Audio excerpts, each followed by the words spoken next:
Well, I just want to welcome our listeners here to yet another coffee time here in the studio. And this we have with us today Craig Bird, who's not only works for our city police, but he wears multiple hats. And it's great to have you here. And we just want to be able to talk a little bit about some of the neat things that are coming up and some things that are in the works.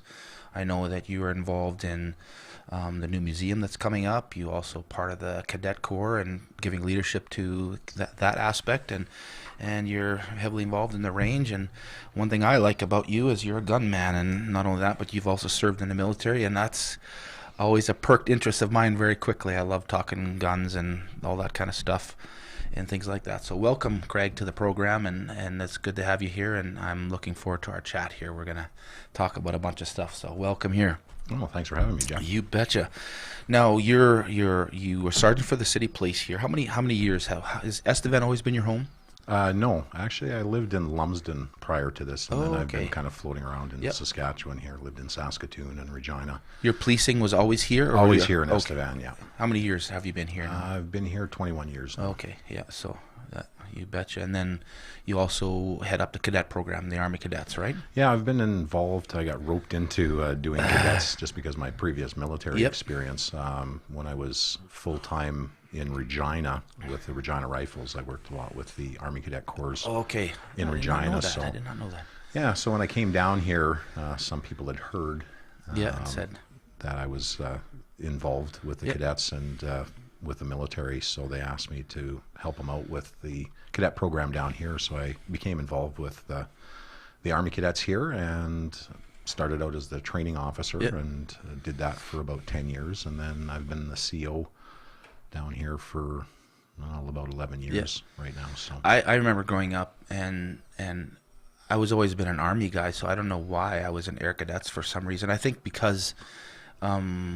the people I grew up with were in Air Cadets, and so I just kind of followed. I didn't even realize when I was growing up there, but I knew there was Army Cadets, and why. Anyway, I did cadets too when I was younger before I joined the military, and I went into cadets with the idea that it was give me a little bit of idea what it's good like, because I've always wanted to be in the military. So I enjoyed the program, and it was very, very active. There was always stuff going out, and we were in Saskatoon, so we got to use Camp Dundurn a lot. So we had an actual base that we could actually function in, which was always a lot of fun. So how many kids are there in the program, and what are some of the highlights, or what do you do with them here in Estevan? Well, generally we have about 30 kids in the program any given year. It fluctuates a little bit, just from time to time, but that's kind of our status quo, I guess, if you can say.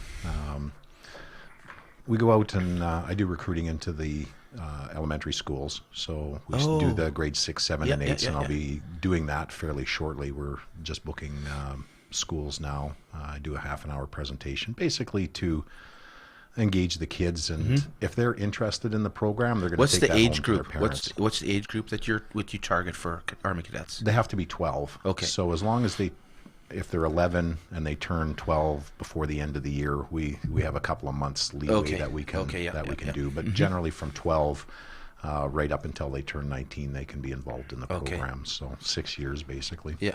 Do you find that many people in the program end up going into the military, or is that not really the whole purpose? That's not the purpose of cadets. We do have a few kids that end up joining the military afterwards, but some of them are interested, some of them are not. A lot of the kids that are interested, it's kind of like a sports program, but we run basically the school year. So we start when school starts in September, and we run until the beginning of June, and it's every Tuesday night and the odd weekends.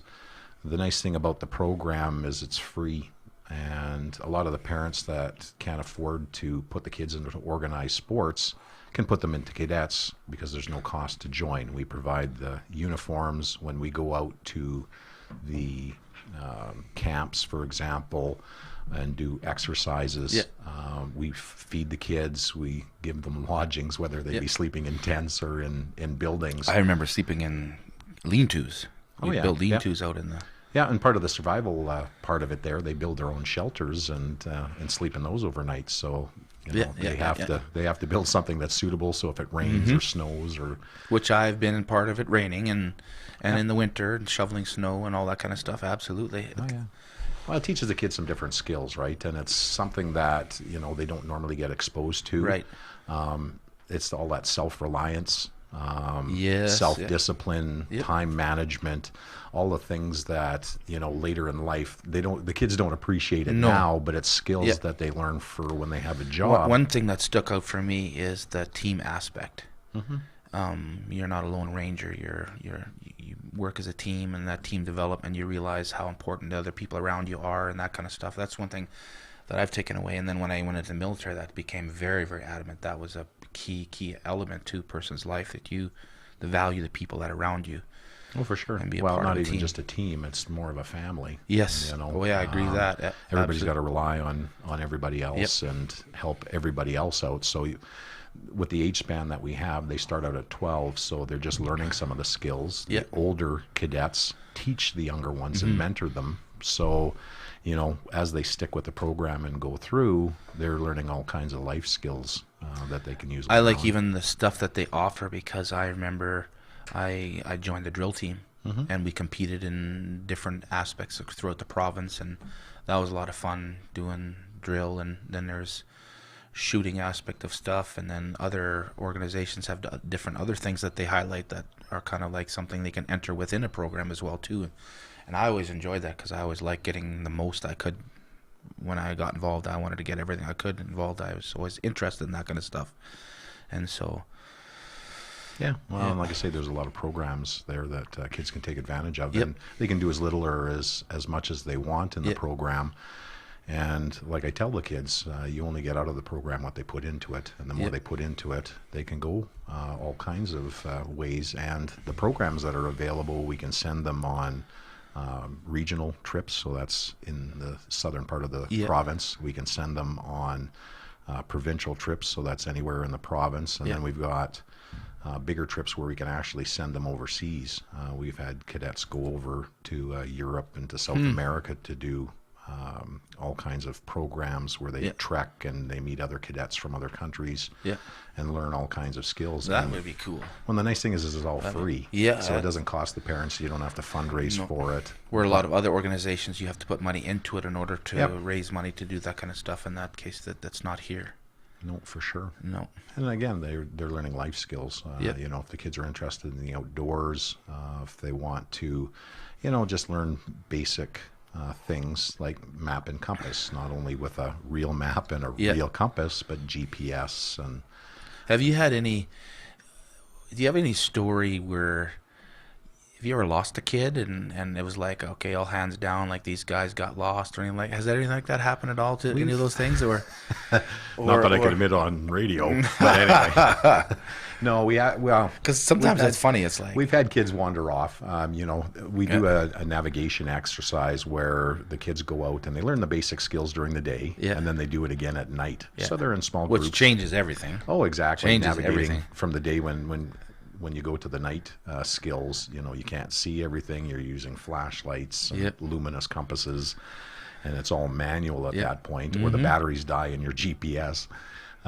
We've had kids wander off where we've had to go out and send out search parties to go look for them, and it gets quite entertaining at times because they don't follow some of the basic rules about navigation, and the next thing you know, they're wandering off course, and the farther you wander off course, it goes further and further. amplifies, Oh yeah, and then- absolutely. and then trying to backtrack, and it's quite entertaining. So we've had some pretty entertaining times with the kids, and showing us their skill or their lack thereof sometimes. Yep. But I think that's all part of the fun, though, too. I mean, you gotta have experiences like that to talk about later on, and it's like, oh yeah, did you know that guy or whatever? It's kind of cool. well, and some of the things that happen to some of the kids too are quite funny. They start setting up tents and whatnot, and they didn't do it properly, and they tried to cut corners, and the next thing you know, it rains and they're all soaking wet. Or in the wintertime when we go out camping,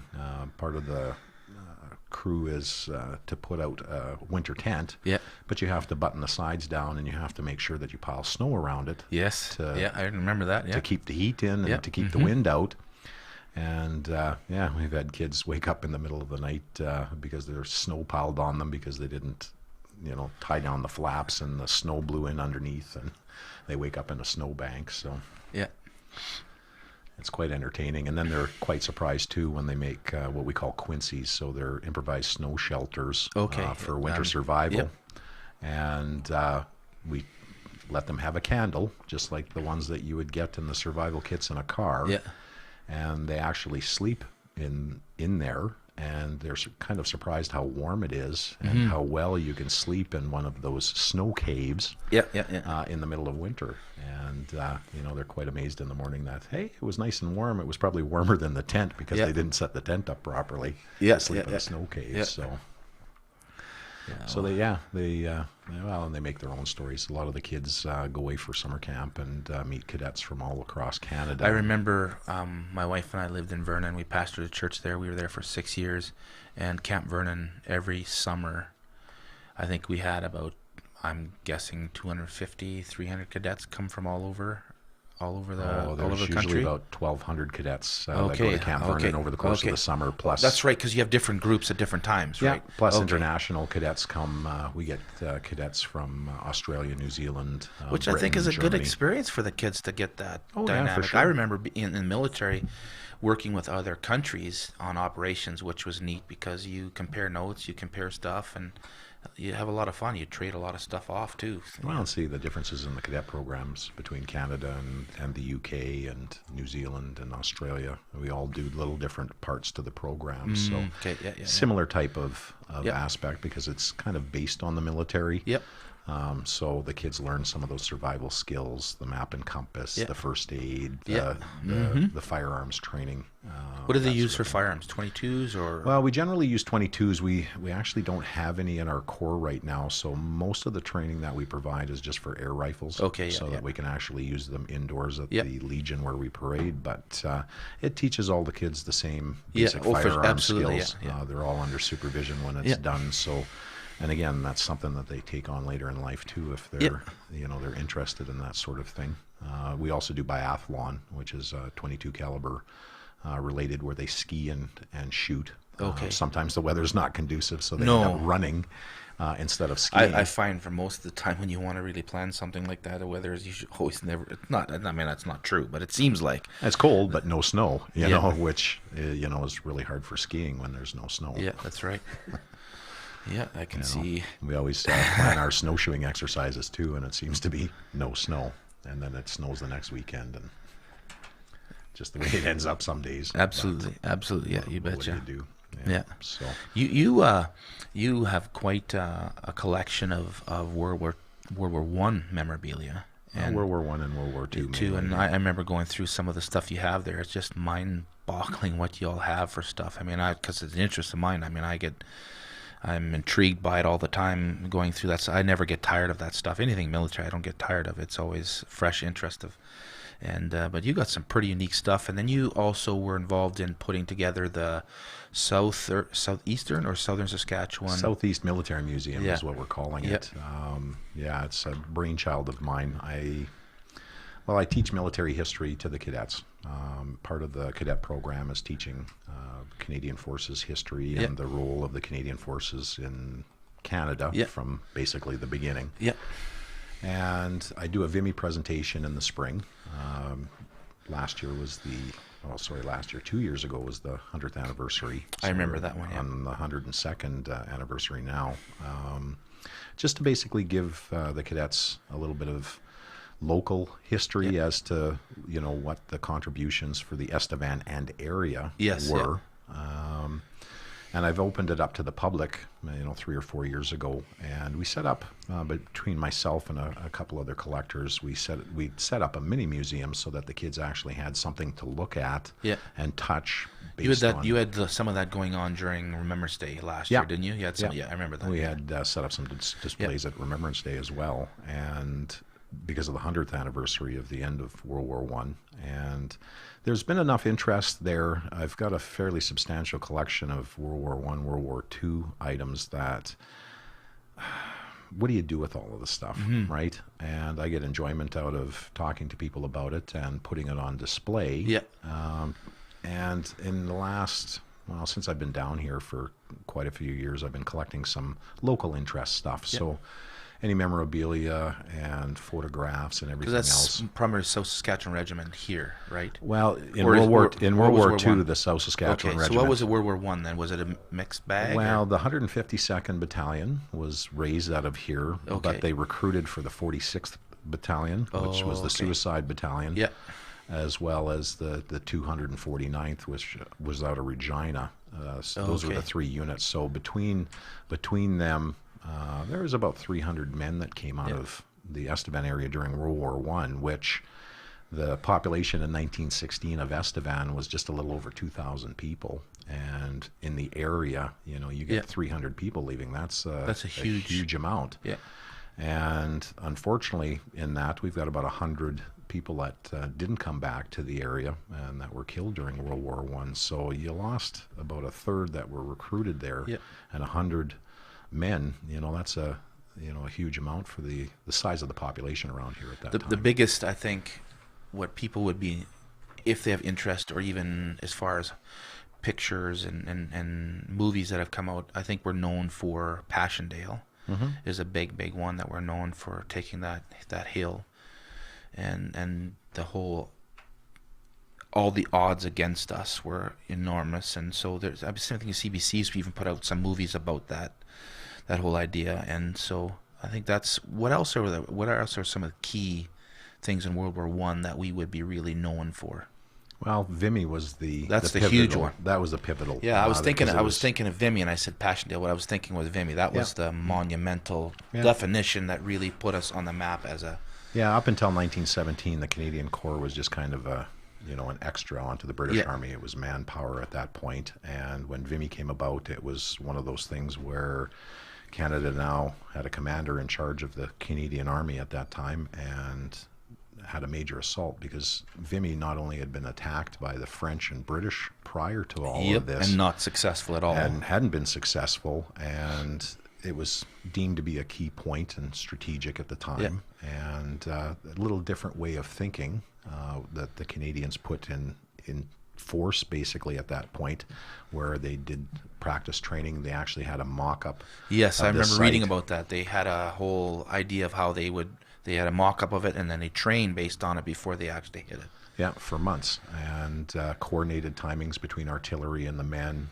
They were told, well, in previous versions of all this, everybody would fix bayonets, go over the top, and run for the enemy lines, and you had all of this dead ground, or no man's land, where it was all booby-trapped and barbed wired, and you just couldn't run through that. And the Canadians, combined their artillery and took out the barbed wire, had the men walking, and rear guard action, so that they wouldn't be surprised when they went over the German lines. And overall, it was effective and reduced the amount of casualties. They still had quite a number of casualties, but were able to take something that was previously untakeable, and won the day and kind of set Canada apart as a nation then. And when I read about it, when I was getting ready for the first one, it was neat how they communicated that. It was almost like that was our mark of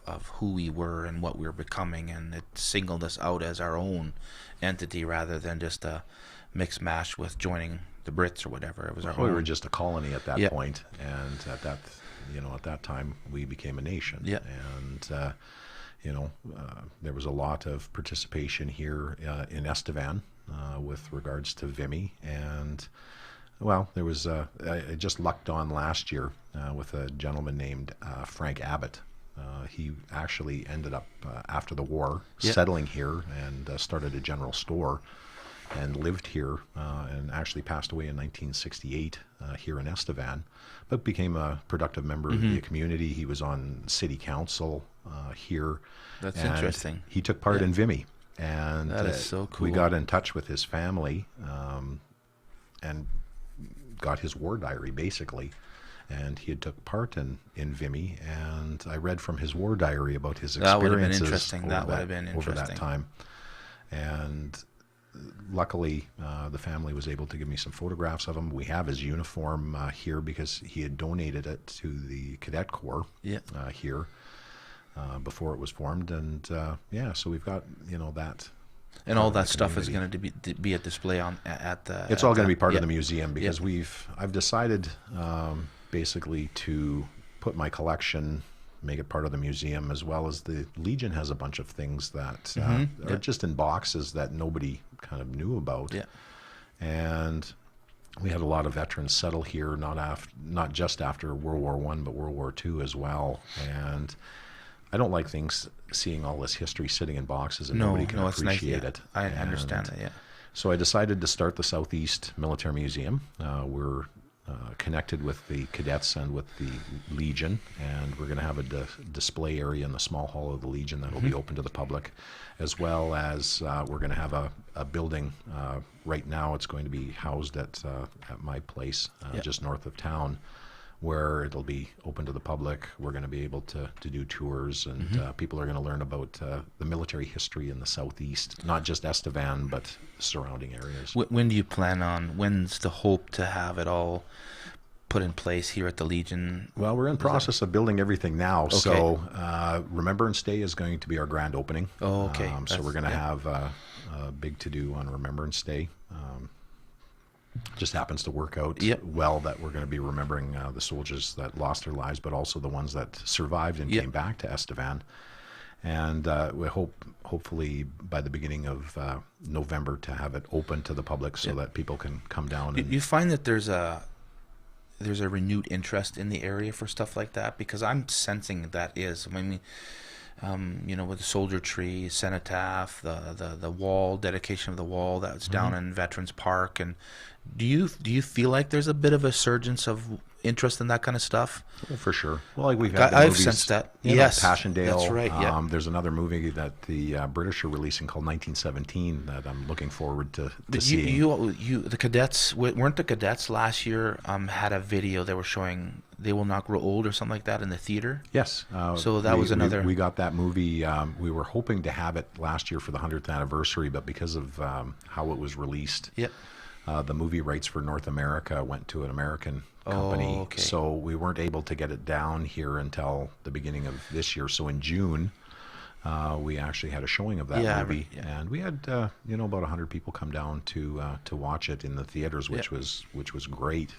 It's a good movie if you can ever get a chance. I think it's on Netflix right now. I think I've seen it. Yeah, it could be. I'm pretty sure it is. Yeah. Yeah, because that when I was going, sometimes you just go through and see what one movie you're going to watch, and I remember you talking about it, and then it was advertised here, and then I recognized it was on Netflix as well. Sure. They Shall Not Grow Old, right? Something like that. Yeah, it's on Netflix. I've seen it there. And it's a good historical movie. And again, we put it on basically as a little bit of a fundraiser for the cadets, but it was also an educational thing because we had the local Air Cadet squadron as well as our cadets come down. Because we have the two here. We have the Army and the Air, correct? And the Air Cadets, yeah. And the Army is, as you said, you meet at the Legion, and the Air Cadets are at the Wiley Mitchell, right? I think correct, by the exhibition ground. Yes, that's right. I'm thinking what was I going to say, but yeah, that's right. You betcha. You betcha. Yeah. They're both good programs, and like I say, with the museum going to be up and running, it's like everything else. It's a little slow. We started at the beginning of this year, but unfortunately, it's like everything new. To get things set up, it's always a financial burden on everybody. And I think that's what I think people don't realize. You create something and something new, but often they don't realize the process to get there. It's not that you can't minimize that process, and sometimes. You want to just, let's get on, let's do this, but there's a sequence of things that have to happen in order for people to really fully enjoy it. So I appreciate you putting in the time and effort and the people that are involved in making this happen. I'm looking forward to it. Again, I like anything that comes to military stuff, military history, and I'm not as up on World War I as much as World War II, but I still have that interest and that passion of those kinds of stuff, and it's neat to see that it's something that I'm sensing that's rising here. People are interested, people are asking questions, and And the Legion, I think, is doing a good job with starting to advertise a lot more about what they are and what offered and what things are going on. And so a lot of these things are reignited, and people's interests are peaked, and they want to see. Yeah, well, a lot of it too is that ancestry, Yes, thing, yep. and the DNA testing and everything else. And a lot of people, I think, are getting a little bit more interested about their family and their roots, and they're finding that they have people that served in the military that they may not have known about. Yeah. Because I've had a lot of people come up to me and ask for my help to research some relatives and whatnot. So that's always good to see. And again, because I've been doing the Vimy presentation, and we've been out on the radio and in the newspaper and doing other functions with the cadets for that, it's going to be in conjunction with the museum now. But we're going to be on November 2nd, which is going to be a Saturday. We're going to do a World War II presentation now. When is that again? On November the 2nd. Okay. So just before Remembrance Day. We're in the 75th anniversary here of a lot of things. So 1944, all of the events. We picked the Battle of the Scheldt, which was the battle to retake Antwerp, which was a seaport after D-Day, which was a strategic point for the Allies. And because it took place in October and the beginning of November, we just felt that you can piggyback off. It was absolutely, in that right era. So just to get everybody interested, we're going to open that up to the public and have the cadets there as an educational component, because both the South Saskatchewan Regiment and the Regina Rifles took part in that whole offensive or operation. My grandfather served in the South Saskatchewan. Okay. And he was recruited out of Regina. He was in Saskatoon area, and he got recruited through Regina. Sure. He was South Saskatchewan Regiment. I have his cap badge and a few little different memorabilia that the family gave to me once he had passed away. So I never heard anything about the South Saskatchewan Regiment until my ties to my grandfather. And then moving here, realizing that this and Weyburn is the hub of it. It's like, well, how did my grandpa get involved in that kind of stuff from being over there? But it was through Regina, and then how they're moving people and personnel and that kind of stuff too. And so it's pretty fantastic stuff. Yeah. Well, the South Saskatchewan are renowned for the invasion of Dieppe, which turned out to be a huge disaster. They lost a lot of men during that campaign. But some say it was a warm-up dry run for D-Day. I mean, I've heard that. I don't know if that's it's true kind or of funny not, because I did a little bit of research on that, and they had a documentary not too long ago about Dieppe, and it was a secret covert operation that the British had dreamed up to use the Canadians because they were fresh. They were sitting in 1942 in England and hadn't really been in a major battle. 1942 so stick them there. Yeah, 1942 was not a really good year for the Allies at that point. So they wanted to gain some British intelligence and an Enigma machine, which was a coding device. The Germans were using. Yep, they had a major German headquarters around Dieppe, and they used the Canadians as cover, saying that it was testing for an invasion, but it was actually they sent commandos in. The diversion was all the Canadian troops. How many people did we lose there? Well, it depends who you ask. But there was over 3,000. Yeah, that was my number. It was in my head. Yeah.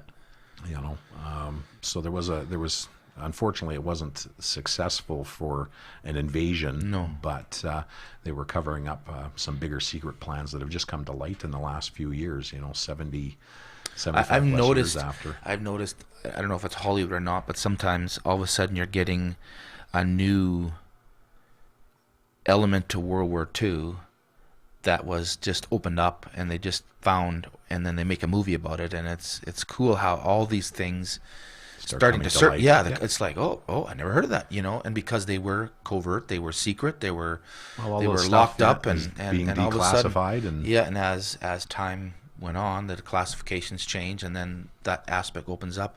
I remember when I went to find my grandfather's records and things like that, and there were some things that I could not release until he was gone 20 years. There was a time frame, and now I can go back. I think I can go back now, and I can get everything released. Everything opens up because of that time frame or stuff. So there's a lot of things that surface in our history when it even comes to battles and things like that that are cool.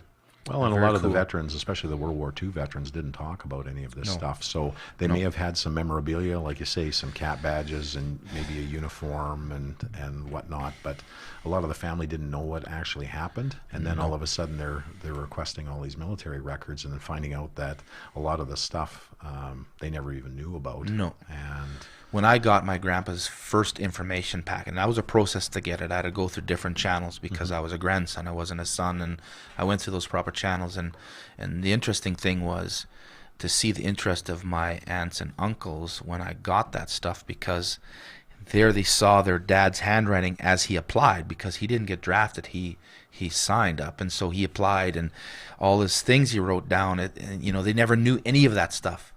And it was really cool to watch them light up, seeing something from their dad that is like, oh, this is.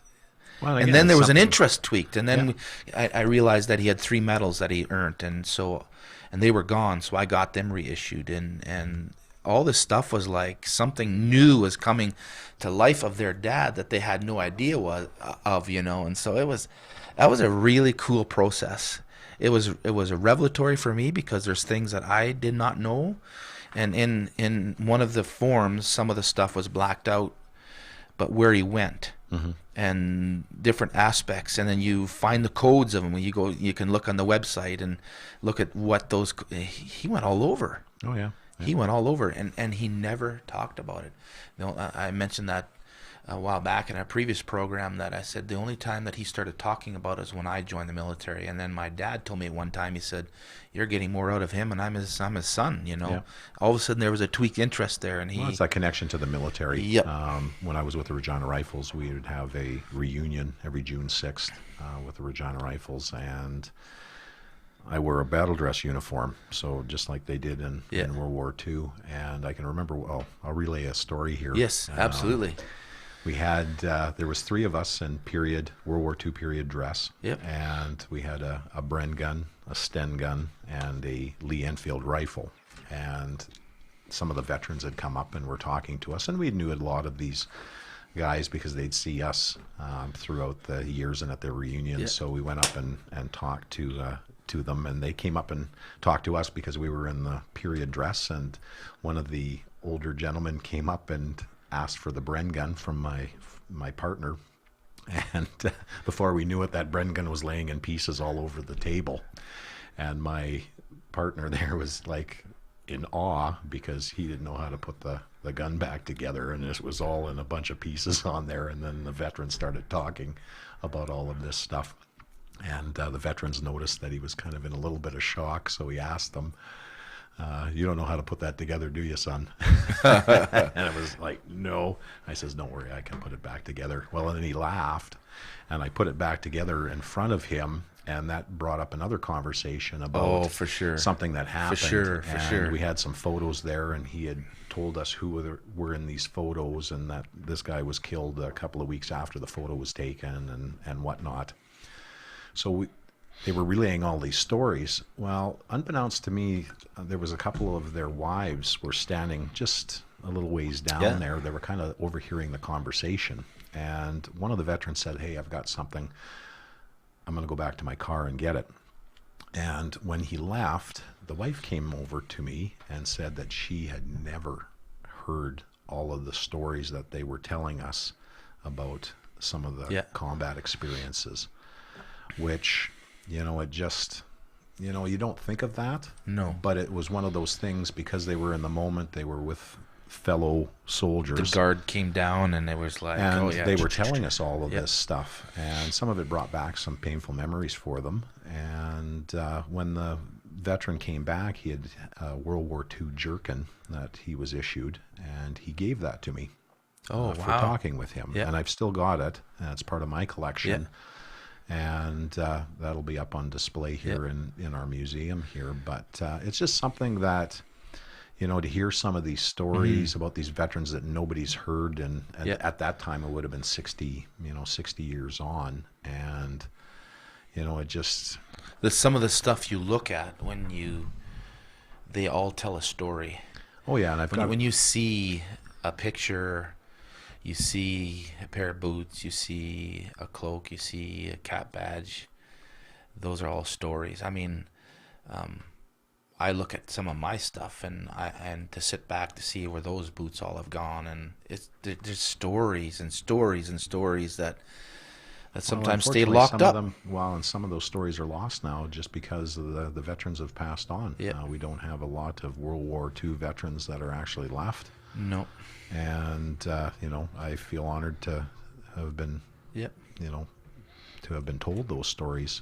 And that's why it just makes it a little bit more meaningful for me, because I can relay some of this history to the younger generation. Absolutely. With the You're in a cadets, position to do that for sure. and to even just general members of the public, because when I came down here, I started doing some research with, the people that served around here. Like, we've got history back to the Boer War, where we've had members serve in the Boer War over in India. Yeah. Then World War One, World War Two, Yep. Korea, and then served in the peacetime army. Yep. And Afghanistan. Yeah, that's and right. we just had an anniversary here on the 18th of Corporal Shane Keating, who was with the 2nd Battalion PPCLI, was killed on the 18th with an improvised explosive device. So, he was born and raised here in Estevan. He's still got family here.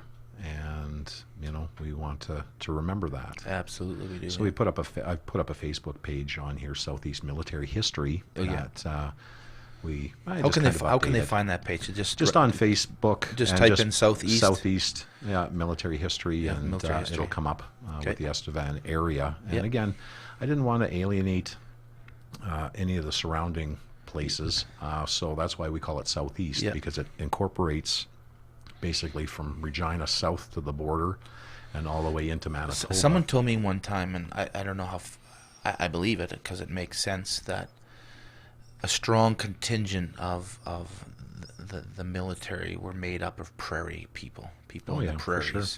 Yep. And so all the different areas within Saskatchewan has a tie, and they know people that have gone and served and that kind of stuff. And I think it's cool, because the military is a small world, yet a large world at the same time. And it's amazing who you run into and who you see, and how the conversation goes because of that. It's Yeah. it just There's tweaks of interest. There's a lot of history around here. Yeah. Lester Heinzman, his dad, served with the Regina Rifles, and he was the driving force behind the Soldiers Tree and the Yes, he was, yeah. In the Clouds memorial Yeah. for the airmen that were killed after the war. Yeah. And it's nice to see that I've talked to him lots, and he gets quite emotional, because of his dad and the experiences his dad went through, and it's good that people still have that passion. Yes. But Mr. Heinzman's getting up there in age, Yeah. and it's like everything else. If you don't pay attention to our history, Keep it alive. It gets and keep lost. it alive, it's going to get lost, and our future generations aren't going to have any of this to go back Because on. I'm in my mid 40s, and I don't really remember hearing much about World War One, but I heard lots of World War II. And so, if we don't keep those things alive and keep those things moving, they're easily disappear. We have no more World War One vets that are alive any longer, and we're getting to the point where there's not going to be much left of World War II, because of the youngest is 93-ish, somewhere around there, Yeah, somewhere 91, in there, 90, so they're not going to be around much longer either. And so I love the idea of the museum. I love the idea of keeping these memories, and that's what I always enjoy. You're a wealth of information when it comes to that kind of stuff, and I'm always intrigued by that. I love to hear people's passions and that kind of stuff, because it just fuels interest in my own. And so I appreciate you keeping that alive and putting your effort into keeping these things and finding this stuff to put up so others can benefit and hear the stories of. I think that's incredible stuff. And what you do with cadets too, I think that's phenomenal, and I think it gives them an opportunity to have it fresh in their minds too. And I think someone mentioned sometime, I think when we were doing the soldier tree, someone was mentioning about, have a school program where we keep all that stuff alive, so the kids younger and getting older can always hear what our history is and the stories and all those different things, which I think is really That's important. what we're doing with the museum. Yep. I've gone into the schools and have done their Remembrance Day services with the school kids. And again, now that we'll have something that actually just relates to the military, that they can come down to the Legion, or we can go into the schools and do presentations, or give the kids a little bit of a field trip where they can come out to my residence absolutely, and, yeah. and see some of that. I'm looking forward to doing that. And luckily, the Legion has been very supportive. They've given us some space and donated some funds for us to get the museum up and running. And again, I appreciate your help because we've asked you to come out to officiate some of the dedications. I love doing that kind of stuff. Love it. Well, it goes a long way, and again, it just adds to the services that we do at the cenotaph to remember all of our fallen soldiers. But I wanted to take it a step further, where we're also remembering the ones that came back, because they're often forgotten and suffer loss of their friends and guilt of having come back when their friends did not. And they were members of the community and did great things for the community to build it up to where we're at, and we don't want to forget that contribution as well. It's good to remember the guys that were lost, but we also have to remember the ones that came back and continued on. How many years did you serve? Well, I was full-time with the military with Regina Rifles for 10 years, and I've been with the Cadet Corps for 21. Yeah, so you have a long hit, So we've been a little over 30 years, continuous service here with them, being some of it's been part-time as well. But I've enjoyed my time with the military, and they've taught me, as they did you, a little bit of esprit de corps and unit history, and hence me getting involved with the collecting, because I've been doing it for as long as I've been in the military. And it's just been something that's piqued my interest, and I've got family members that were in World War I and World War II as well, and it's just that digging and finding some of that history that I like, doing the research, and especially the stuff around here. The people have been very helpful in providing photographs and some documentation, and just getting all of that information together. And then as they're hearing about the museum and other things that we've been doing, like our Vimy presentation and now our World War II presentation, they've been a little bit more forthcoming to help out. And because we're always looking, I'm looking especially for our World War I veterans photographs, because there wasn't a lot of photographs around. But if the soldiers did have photographs, they usually sent them in the form of postcards to their family. And so I would love to find all of the photographs for our World War I fallen soldiers, so I can add that, because I've got all of the military records for all of our World War I dead for the area, and just to put a face to it. We've got uniforms and other belongings of some of these soldiers, and again, just to remember them. And I think when you can put a face to the object, it just makes it more real. Absolutely does, and it brings it to life, because again, we talked about here just a little while ago about everything has a story. When you have a face to that story, then there's even a personal aspect to it. And sure. I agree. And it's just like Mr. Abbott and his story here, and the family was able to share copies of his war diary, and because we have his uniform and other things, it just, like I say, it just makes it more real. You can hear what they went through. I totally get what you're saying. Absolutely. And I found out his son that had all of this memorabilia served in World War II, and he had wrote some poetry and other things. So I've got a whole bunch of history on him as well. So I'm kind of digging and again, he's getting up there in age too, where I need to work quick and get all his information as well as his dad's. So it's kind of nice that we get to remember that family and their contributions with regards to all of this stuff. But it's like everything else. A lot of people have interest in race cars, or that's right.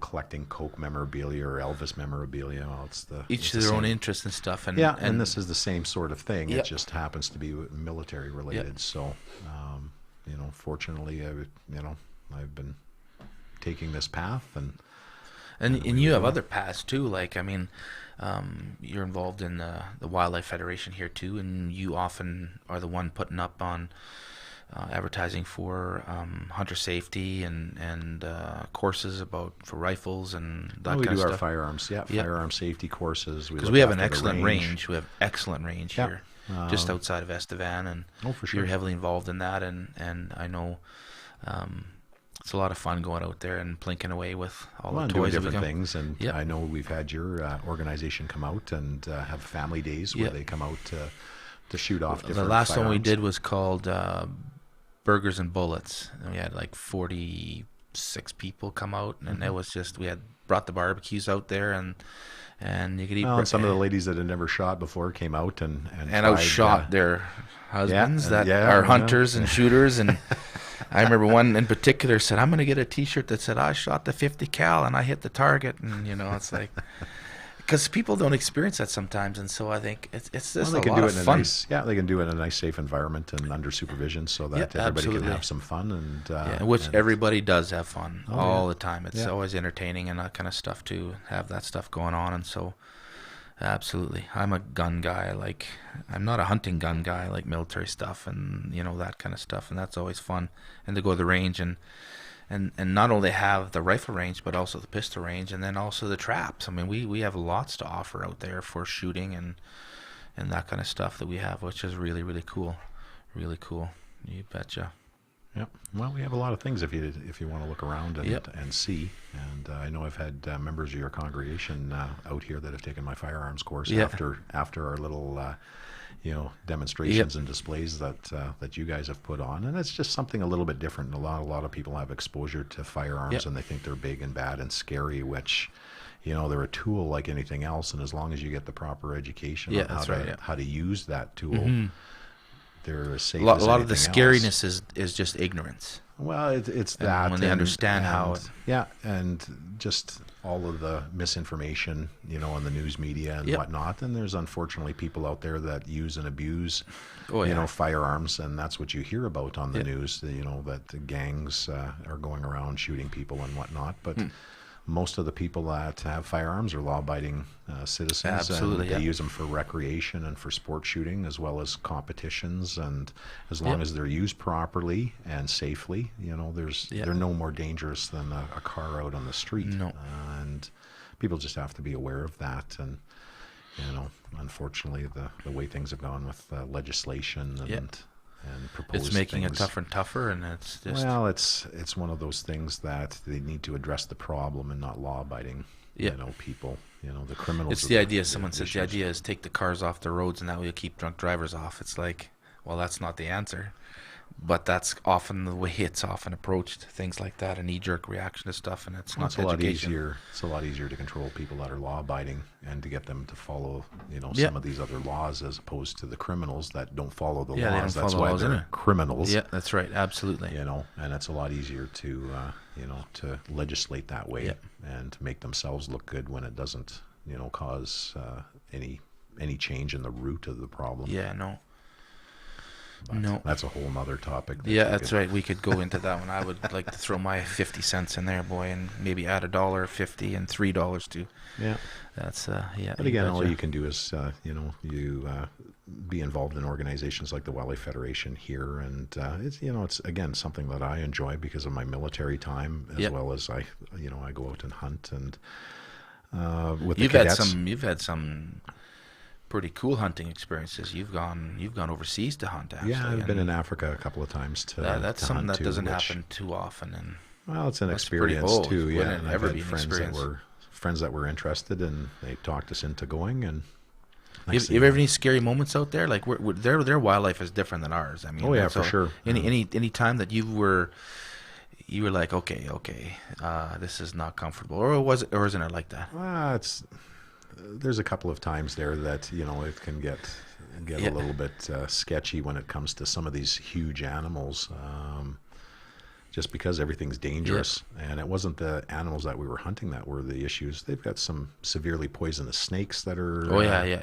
lurking around there, and spiders and everything else that I was probably more concerned with some of that than, with some of the bigger animals. At least the bigger animals, you can usually hear them coming, or, you can see them and do something. How many about days it. were you there? How long of a hunt was that? Were you there for a couple weeks, or? Yeah, the first time we were there for a couple of weeks with hunting with some friends of mine. So there was a group of us that went over, and then the second time we went over again for a couple of weeks, and then we had all the wives come over and took basically a 2-week holiday where we were touring around South Africa with the wives, and just sightseeing and taking in the culture and the scenery with regards to South Africa, and just made a holiday. So it was a nice, almost a month-long holiday that is we so were over cool. there. So it's a once in a lifetime thing, and when you go over with friends, you can share those experiences, and we're all kind of like-minded people. That's why they call them friends. Yeah, right? That's right. Yeah, absolutely. And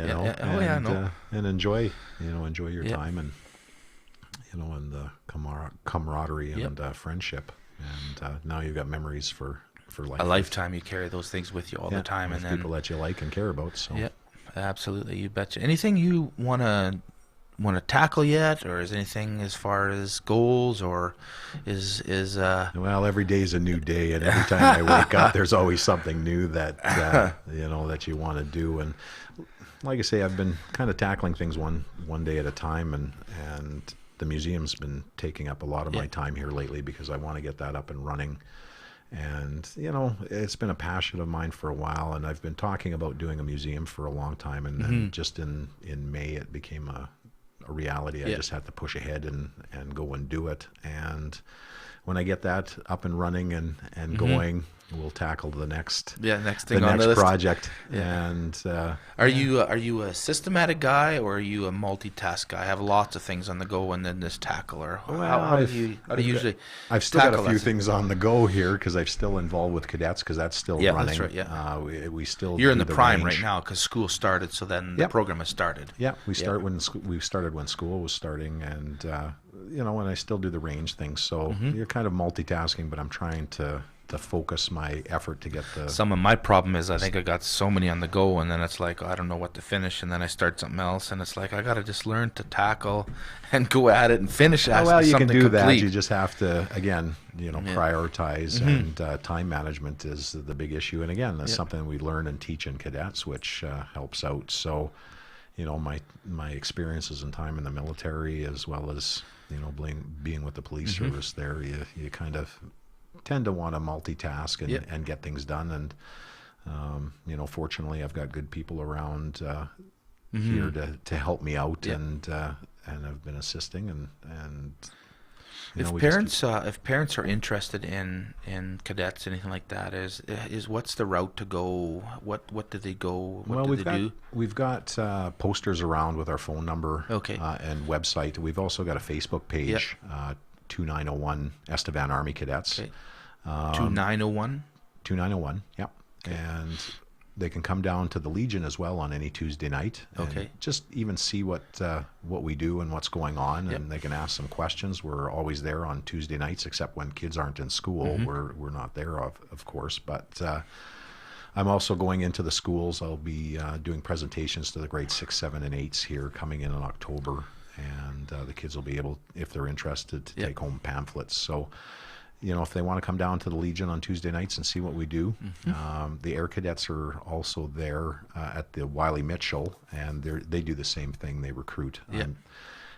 Yes, I'm an Army guy, but I know. Cadets are cadets, and if it benefits the kids, it doesn't matter to me whether you go into Army Cadets or Air Cadets. I want the cadets involved in the program that they're going to benefit from. So, because we have both programs here, see what they like better. Absolutely. The program's not for all of the kids. They don't have to get their head shaved and whatnot, but they do have to wear a uniform, and there are rules to follow, just like in school. We're zero tolerance for being. We don't cost anything. The program runs on Tuesday nights and the odd weekends, and the kids get a lot of benefit out of the program. And again, if they want to put into the program, they can get a lot out of it. But it's not for everybody.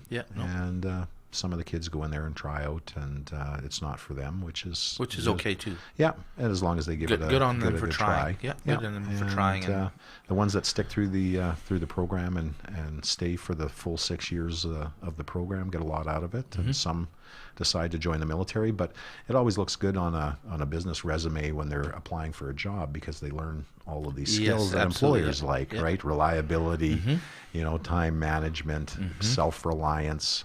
A lot of the kids are responsibility to stuff. We're going to show up on time, and this all that idea. Yeah, a lot of the kids are go-getters, where they take it upon themselves, and we teach leadership aspects too. When the kids get older, they teach the younger cadets and mentor them. So they're getting a kind of a well-rounded education there at that point, and we try and teach them the best we can, and to give them some good values to go out into the world. And like I say, a lot of the kids take away quite a bit. I'm definitely an advocate of the program, definitely an advocate to get our kids involved in things like that, and I appreciate the time and effort you put into that kind of stuff, and that's incredible. I think it's an investment into not only the next generation but our future.